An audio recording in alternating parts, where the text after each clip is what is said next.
Here is what I want you to understand. Exceptional things don't happen by chance.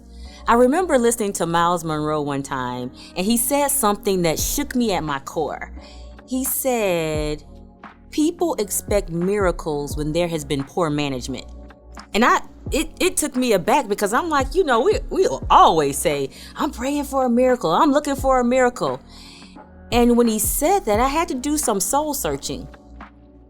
And what I found was that it was an accurate statement. The times when I was looking for or hoping for or expecting a miracle, it was because I could trace back to something that I had managed poorly.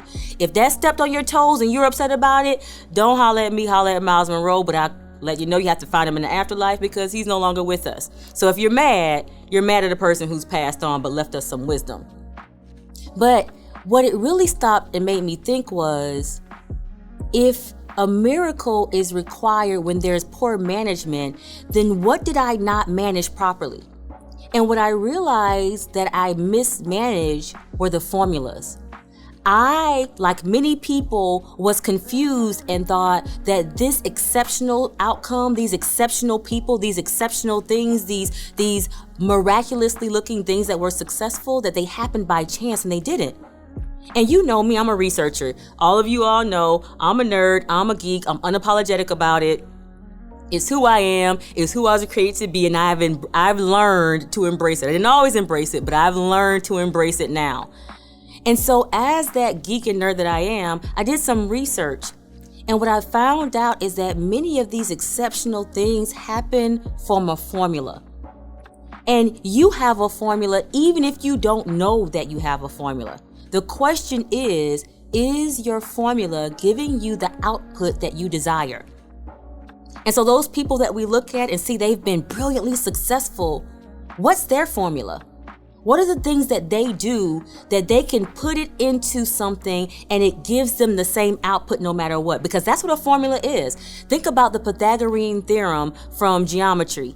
A squared plus B squared equals C squared. So if you're trying to find the hypotenuse of a right triangle, you use the Pythagorean theorem. A squared plus B squared equals C squared. And no matter what you put into that formula, it's going to give you a consistent output. The same is true for your career. So what formula are you using to get the output where you currently are? And how can you change that formula to get to where you want to be? So I have the magic number 3. So just as normal, I'm going to give you 3 things to think about that you want to include in your formula. Number 1, consistency. What you consistently do will yield you consistent results. Listen to me. What you consistently do will yield you consistent results. So that's how you build those habits that will get you to be successful. If you consistently show up early, I guarantee your workday will start on time. One thing that drives me crazy, I used to be sitting around and as a supervisor or a leader in the organization, I would see people rolling in at 8 o'clock. The workday starts at 8, they're pulling at 8 o'clock and they think they're on time. No. If you pull in the parking lot at 8, you're late. Because work starts at 8 o'clock. So if you're pulling in the parking lot at 8, your work shall not get started till 8:30 on a good day, more than likely 9 o'clock. So be consistency. Consistency also lets people know what they can rely on you for. So for example, if there were times as a leader when I knew, okay, someone important is coming in, they're going to get there early, but you know what, John is always early. Hey, John, would you mind meeting this person? This person could be the president of the company. This person could be key to the next project. This person could be our future VP or director of department that John wants to work in. But I can rely on John because of John's consistency. So number 1, consistency. That's how we build habits. Number 2, have a key player strategy. Know who to plug in when and where. Many of us navigate our careers by ourselves as if we can get ourselves from point A to point B.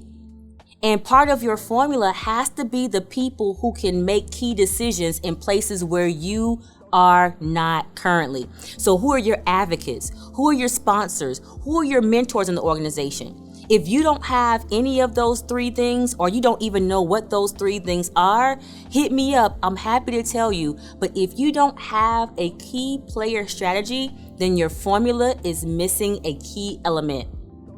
The third thing is work in your strengths. Know what your strengths are and make sure that other people know what they are. Many of us don't even know what we're really good at. We think we're good at accounting and we're really good with numbers. And you're thinking, Dethra, isn't that the same thing? No. There are people that are great with numbers, but they're horrible accountants. Know what your real strength is so you can monopolize on that. People think you're good in sales, and it's not really sales. You're good at relationship building. Guess what? If you could build a sales relationship, you can build a client relationship, you can build an internal relationship, you can build an external relationship.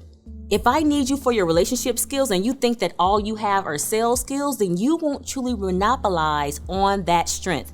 And I need you recognizing what your strengths are so that you can optimize on it and so you can let other people know what they are. Because the worst thing you can do is be good at something and no one in their organization knows it.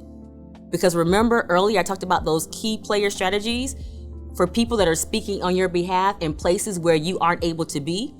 But if those people in those meetings don't know that you're good at that thing, how can they speak on your behalf? It's part of the formula.